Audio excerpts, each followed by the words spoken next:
Assalamualaikum warahmatullahi wabarakatuh. Wargi Bandung, kembali lagi di Ngariung Ngobrol Anak Negeri untuk Bandung.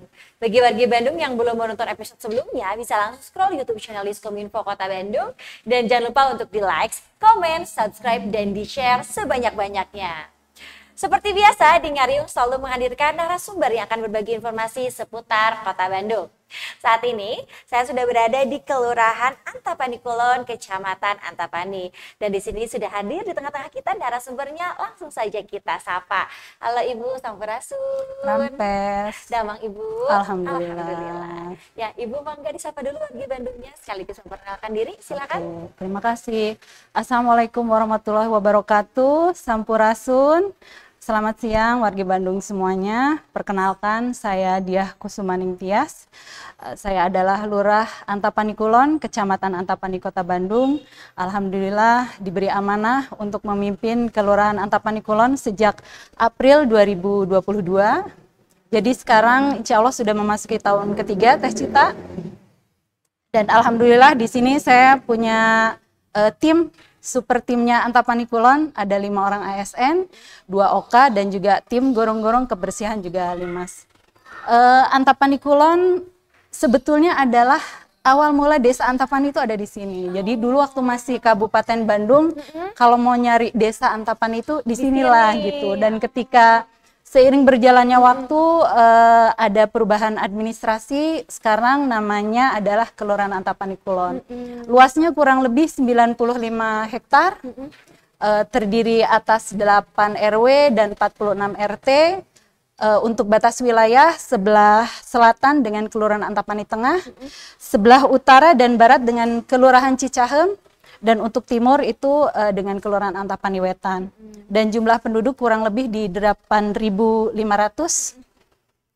jiwa. Untuk pekerjaan yang dominan di sini pegawai swasta dan wirausaha. Mungkin itu yang bisa saya sampaikan. Terima kasih Ibu atas pemaparannya, super lengkap wargi Bandung, profil dari Kelurahan Antapani Kulon sendiri. Nah Ibu, terima kasih banyak sebelumnya sudah menyempatkan waktunya Ibu untuk ngobrol bareng kami di Diskominfo Kota Bandung, dan mungkin nanti akan lebih men-share info-info yang lebih yang pastinya yang penting ataupun yang harus wargi Bandung tahu juga nih, seperti itu. Baik Ibu, nah pembahasan kali ini, pada podcast kali ini kita akan kembali membahas perihal sampah Ibu. Karena yang kita tahu kemarin bahwa Bandung pernah darurat sampah dan mungkin tapi sekarang sudah alhamdulillah dicabut darurat sampahnya. Kembali akan membahas perihal memilih dan memilihnya sampah dan buruan saya pastinya. Nah kalau di Antapani Kulon sendiri bagaimana Bu dalam pengelolaan sampahnya? Oke, untuk pengelolaan sampah sebetulnya kegiatan Kang Pisman itu adalah program yang sudah dibawa oleh wali kota kita ya, almarhum Mang Odet sejak 2018. Setelah pengangkatannya sebagai wali kota, Kang Pisman kurangi, pisahkan, dan manfaatkan. Itu mulai diperkenalkan dan waktu itu memang saya belum bergabung dengan Antapani Kulon sebetulnya, tapi kan sekota Bandung itu sudah mulai merintis untuk melakukan kegiatan pemilahan, pengolahan, dan bahkan ada sebagian yang sudah menyelesaikan sampahnya di wilayah masing-masing. Dan yang paling terasa oleh kami, khususnya warga Antapani Kulon, ketika di tahun 2023, tepatnya 19 Agustus 2023, di saat kita masih berpesta kemerdekaannya waktu itu, ternyata ada musibah, TPA Sarimukti terbakar. Betul. Dan ini sangat berimbas kepada semua warga kota Bandung ya, dan juga mungkin di kabupaten kota di tetangga gitu. Iya. Bahwa kita jadi tidak bisa membuang sampah seperti biasa. Dan ini menjadi titik tolak menggerakkan pola pikir dan pola perilaku masyarakat, bagaimana menyelesaikan masalah sampah itu dari sumbernya langsung. Dan kemarin karena sudah masuk status darurat sampah, dan pemerintah Kota Bandung juga mengucurkan dana ke kelurahan masing-masing, bagaimana caranya supaya sampah itu bisa selesai di wilayah, diminimalisir. Jadi yang dikirim ke TPA Sarimukti itu sangat jauh berkurang. Dan alhamdulillah Antapani Kulon juga sebagai salah satu kelurahan di Kota Bandung mendapatkan dana itu. Kami yang saat ini masih berjalan untuk pengelolaan sampah itu dengan sistem magotisasi. Untuk Kelurahan Antapani Kulon, karena wilayahnya tidak terlalu luas dan ketersediaan lahannya juga tidak seperti kelurahan lain mungkin ya. Jadi kemarin 2023 itu kami mendapatkan bantuan rak magot. Jadi bukan hanggar magot. Alhamdulillah dapat 9 set rak magot. Sampai saat ini masih terus berjalan.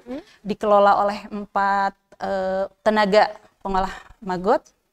Dan alhamdulillah ini juga sudah mulai mengurangi kiriman sampah, khususnya sisa makanan ke TPS juga ke TPA. Seperti itu Teh Cita. Baik, berarti memang dalam pengelolaan sampah organik menggunakan magotisasi ya Bu ya? Ya, salah satunya. Betul, nah salah satunya. Nah apa Bu kelebihan magotisasi dibandingkan dengan teknik yang lain? Ya, pertama karena memang masalah sampah ini yang paling menimbulkan masalah adalah sampah-sampah basah. Karena apa? 1 hari, 2 hari dia sudah mengundang lalat, sumber penyakit. Dengan adanya rumah-rumah magot ini, jadi sampah-sampah yang waktu itu tidak terangkut ya, bisa langsung dikelola di rumah magot. Memang rumah magot itu bagusnya dilaksanakannya secara komunal, jadi tidak di masing-masing rumah. Dan alhamdulillah karena bantuan dari pemerintah Kota Bandung, bisa walaupun belum 100% tapi mulai bisa menyelesaikan timbunan-timbunan sampah, terutama sampah-sampah basah dari masyarakat. Metode lainnya juga ada yang skala rumah tangga itu biasanya menggunakan pipa biopori atau ember biopori, tapi ya gitu skalanya tidak terlalu besar. Baik. Berarti memang banyak juga ya atau manfaatnya dari magotisasi sendiri warga Bandung pastinya. Nah Ibu, karena kan di Antapani Kulon sendiri ada buruan sayanya juga. Nah bagaimana Bu memadukan antara pengolahan sampah dengan buruan sae? Oke. Karena pengolahan sampah ini hasilnya itu memang berupa apa? Bisa kompos ya. Betul. Terus kalau di magot itu sendiri lalatnya itu bisa juga dipergunakan kan, terus apa yang pupanya itu kulit kosongnya juga bisa dipergunakan. Maka ketika Antapani Kulon mulai melaksanakan pengolahan sampah dengan magotisasi, hasilnya ini kita masih agak bingung nih kemana si kasgotnya mau kemana, terus kulit pupanya mau kemana gitu ya, terus lalat yang matinya juga mau kemana. Ternyata itu berhilir ke kegiatan buruan sae. Jadi buruan sae itu kan ada menanam dan ada beternak juga. Ternyata magot itu jadi pakan yang bagus untuk ayam, bebek gitu ya. Akhirnya ada beberapa RW yang sudah mulai ya daripada dibuang, kita pelihara ayam aja. Akhirnya hasil dari magotisasi itu kita malah jadi punya peliharaan ayam gitu Teh ya. Terus untuk kasgotnya juga daripada kita beli kompos atau misalnya kita harus mengajukan ke dinas untuk bantuan kompos, akhirnya pakai itu yang kasgot itu kita campur dengan tanah untuk di pertanian. Ya seperti itu. Jadi secara tidak langsung ketika kita mengolah sampah dengan sistem magot, ternyata warga masyarakat tergerak juga daripada mubazir hasil pengolahan sampahnya, akhirnya mereka membentuk buruan-buruan sae gitu di Antapani Kulon. Sebetulnya untuk buruan sae di Antapani Kulon itu yang pertama berdiri ada di RW 1, namanya buruan sae Mawarsari. 2021 sudah mulai bergerak ya. Nah, seiring waktu bertambah lagi ada di RW 5 Mekar Bersama. Nah, ketika hasil magot ini tidak ada yang menampung, mulai bertambah lagi. Jadi sekarang Mekar Bersama sudah buka 4 cabang nih, 1 induk dan 3 cabang. Karena yaitu tadi kita punya media tanam yang bagus, sayang kalau nggak dipakai gitu ya. Akhirnya mulai bergeraklah warga RW 5 itu membuka 3 lahan baru untuk buruan sae. Memang tidak besar, tetapi mulai masif gitu Teh ya untuk buruan saenya. Dan sekarang yang sedang dalam proses SK itu ada 2 RW, di RW 2 dan di RW 7. Semoga bisa segera Jadi sekarang total ada berapa Ibu? Untuk buruan saya yang sudah di SK-kan dinas itu ada dua. Ada dua. Yang satu lahan, yang satu lagi 4 lahan. Yang sedang dalam proses kita menunggu sedang ada 2. Luar biasa. Berarti kalau yang pertama kali itu tadi yang di RW 1. yang di RW 1 itu sejak tahun berapa Bu didirikan? 2021. 2021. Maka dari situ langsung yang lain mengikuti Ya. ya. Dan mungkin bisa jadi nanti di setiap RW-nya ada buruan saya Bu ya. Wah, luar biasa. Jadi itu. sekarang sudah hampir 50%. Jadi sudah 4 RW dari 8 RW sudah mulai bergerak. Baik. Kalau tanaman di sana Bu, apa saja yang potensial nih? Rata-rata untuk tanaman yang di buruan saya Kelurahan Antapani Kulon masih seputar hortikultura ya, sayur-sayuran, mungkin buah seperti itu. Dan untuk saat ini hasilnya masih banyak untuk memenuhi kebutuhan warga saja. Jadi belum secara ekonomis, belum dijual secara profesional gitu ya. Betul. Tapi juga terkadang warga itu tidak hanya sekedar mengambil, mereka juga ada uang sukarela lah biasanya untuk pengelola seperti itu. Baik. Kalau terakhir nih Bu, panen apa Bu kalau boleh tahu? Terakhir kita panen pakcoy, itu juga di dekat Bantaran. Jadi dulu yang kita kira dia hanya akan menjadi lahan kosong gitu ya, ternyata dengan lahan yang sangat minim itu bisa menghasilkan pakcoy gitu, lumayan banyak. Terus juga sekarang sedang ketika pakcoynya sudah diambil, mulai terong, cabe yang seperti itu. Ini nanti minggu insya Allah panen lagi kita ada. Wow. Panen pakcoy lagi Bu? Pakcoy, bayam, ada seledri juga. Ya. Dan semoga yang lain juga nanti bisa ikut panen juga ya Bu ya, yang mengikuti yang pasti sayurannya atau mungkin buah-buahannya yang pasti bagus ya Bu ya, karena kan pupuknya juga dari Magot nih, seperti itu. Nah Ibu, kita beralih sekarang membahas tentang Antapani Kulon, Kecamatan Antapani. Nah, selama Ibu menjabat nih, apa saja Bu keunggulan atau mungkin prestasi boleh disebutkan selama Ibu menjabat, apa saja? Oke, kalau secara prestasi ya, di tahun 2023 alhamdulillah PKK Kelurahan Antapani Kulon maju mewakili Kota Bandung untuk lomba PHBS dan LBS. Ini di bawah Pokja 4 PKK. Dan kemarin mendapatkan juara kedua alhamdulillah ya. Mungkin itu kalau secara prestasi yang didapat ada pialanya.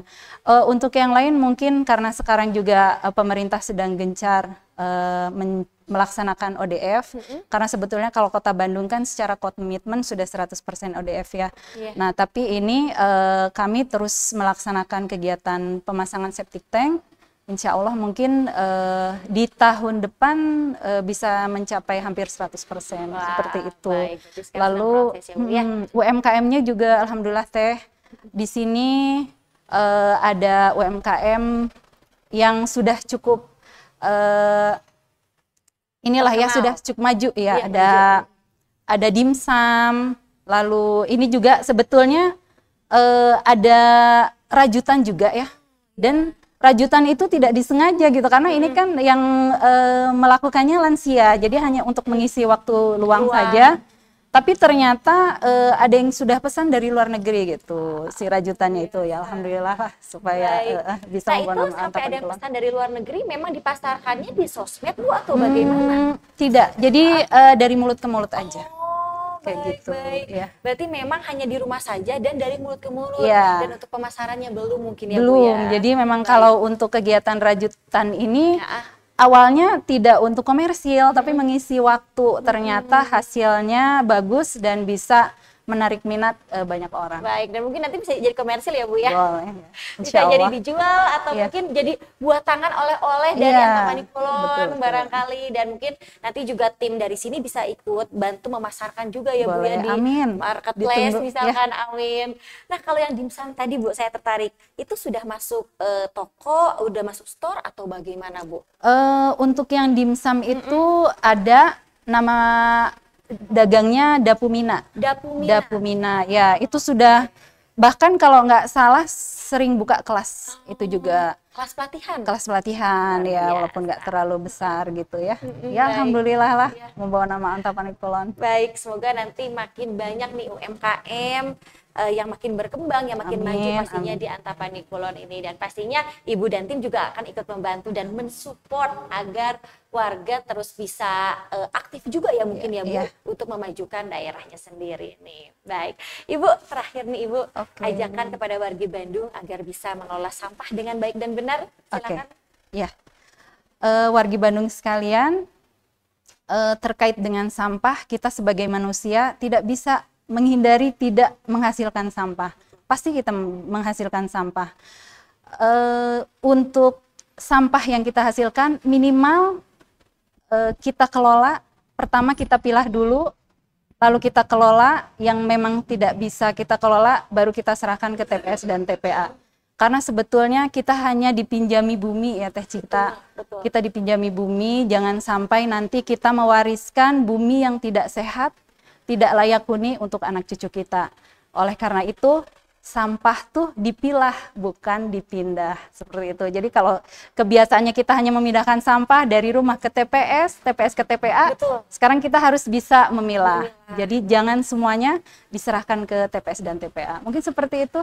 Baik Ibu, betul sekali yang Ibu katakan, sampah itu bukan dipindah tapi dipilah wargi Bandung. Dan mungkin semoga masyarakat wargi Bandung ataupun Antapani Kulon juga makin sadar juga ya Bu Amin, akan amin, amin. pentingnya dalam memilah atau memilih sampah seperti itu. Dan mungkin semoga apa yang Ibu jalankan, program yang akan selanjutnya gerakan nih tentang sampah nanti semoga lancar dan diberi Amin. kemudahan. Terima Baik. kasih. Ibu, terima kasih banyak ya atas waktunya. Sami-sami. Sudah berbagi informasi kepada kita, sudah Iya. menginfokan juga nih bahwa ada UMKM ya Iya. di Antapani Kulon sendiri. Jadi nanti boleh kalau ada sosial medianya atau apa nanti boleh diinfokan kepada kami ya. Oke, Terima kasih Ibu. banyak. Ya, sami-sami. Iya. Wargi Bandung, cukup sekian untuk episode kali ini. Jangan lupa terus saksikan episode-episode selanjutnya di YouTube channel Newstuminfo Kota Bandung. Kami pamit. Wassalamualaikum warahmatullahi wabarakatuh. Presented by Humas Kota Bandung.